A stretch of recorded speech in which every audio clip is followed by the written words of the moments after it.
Hi guys, I'm Jason. And for the next few minutes, we're going to spend some time talking about one thing that represents freedom, independence, and fun. And no, not moving out of your parents' house, driving. Now, back in the old days, when our parents were learning to drive, there were only two things to remember. Giddy up and whoa! But seriously, today we have superhighways, we have heavy traffic, and way more distractions than your parents ever had. You know, safe driving is a bigger challenge than ever before, especially for new drivers. Now, you already know about how to wear your seatbelt properly, airbag safety, how to use your mirrors, and how to drive defensively. All that good stuff. But in this video, we've got even more information that can help you become a better driver and prove you're responsible enough to borrow the car whenever you need it. In fact, I have a whole box load of different stuff to talk about, like your radio, fast food, maps, your Neil Diamond CD, well, maybe not Neil, and hey, even your friends. Behind you. Okay, you guys please stop. I'm trying to drive. Now that's what I call a moving violation. If you're a passenger in the car, be considerate. Don't distract the driver. And drivers, don't let yourself be distracted by these knuckleheads. It's not a good idea to pile a whole bunch of teenagers into one car anyway. And if you're a beginning driver, it may even be illegal in your state to carry this many passengers. Please, let's not meet by accident. Here's another favorite pet peeve of mine. Girls who put their makeup on while they're trying to drive. You know this scene is not going to end well. Forget about the fact she could smash her dad's new car. Look at her mascara. It's a wreck. Your motor vehicle is not a beauty parlor, my friends.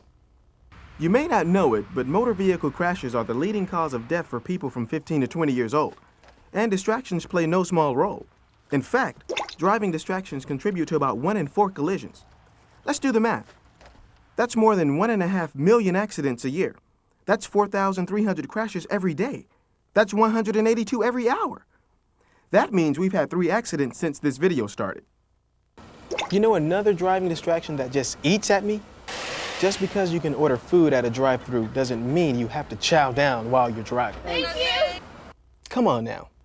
Can you really enjoy your chili cheese dog at 60 miles per hour? That's not why they call it fast food. Talk about your crash diet. That food is supposed to go in you, not on you. What a mess. Look, take time to eat inside the restaurant, or take the food home. Or, if you're traveling with someone, take a turn driving and eating. Now, here's a good thing to do. Susie has pulled off the road well away from traffic to make a cell phone call to let her mom know she's going to be home late. See how she picked a safe, busy, well-lit area to make her call? She's a real role model, that girl. I'm not answering that. Here's the beautiful thing about voicemail. If you're busy, say, driving, let voicemail pick it up. You can call them back later. With voicemail and caller ID, you never miss a call. Even if you don't have voicemail, you don't have to answer the phone every time it rings. If you're driving, just let it ring. Trust me, they'll call back. No. And hey, you should never have emotional conversations in the car under any circumstances on the phone or with a passenger. It's just too distracting. And while we're on the subject, driving and dialing or looking for numbers or taking notes is not really smart either. And another thing, most of us can't read a map as it is. Don't try to do this while you're driving. Okay, everybody listens to the radio, or CD. Here's the problem. Say you look down to change stations, say it takes 2 seconds, and you're driving 60 miles an hour. Time out. You've just traveled 176 feet without looking up. That's more than half a football field. You have to pay attention, or you're going to pay a penalty. Here's an idea. You want to change the radio station? Ask your passenger to do it for you. Don't have a passenger? Then wait until you're at a stop sign. Is it really going to kill you to listen to that Backstreet Boys song you hate? Well, maybe so. But that's the price we have to pay to be a responsible driver in America today. Other tips. If you have to bring a pet in your car, You should put it in a kennel carrier so it doesn't run around loose and distract you. If you have to bring your little brother or sister, make sure they're in a car seat like they're supposed to be. And you might give them a book or a game so they don't bug you when you're trying to drive. And no, the kennel carrier is not an option for your little brother or sister, even if they probably deserve to be stuffed in there sometimes. Okay, so let's review. Driving distractions inside the car. Things that take our hands, eyes, or attention away from driving. Things like adjusting the radio, cassette, or CD player. I hope nobody out there still has an 8-track. Other people in the car. Ignore them. Eating and drinking while driving. It's too messy. Personal grooming. That's like doing your hair and makeup. Using your cell phone when you shouldn't, like when you're busy driving. Okay, so now the topic is distractions outside the car. When you're driving, there's a lot of things that can make you take your eyes off the road where they're supposed to be. You got your billboards, you got your fast food signs, you wave to friends in other vehicles. But if you get distracted, you're out!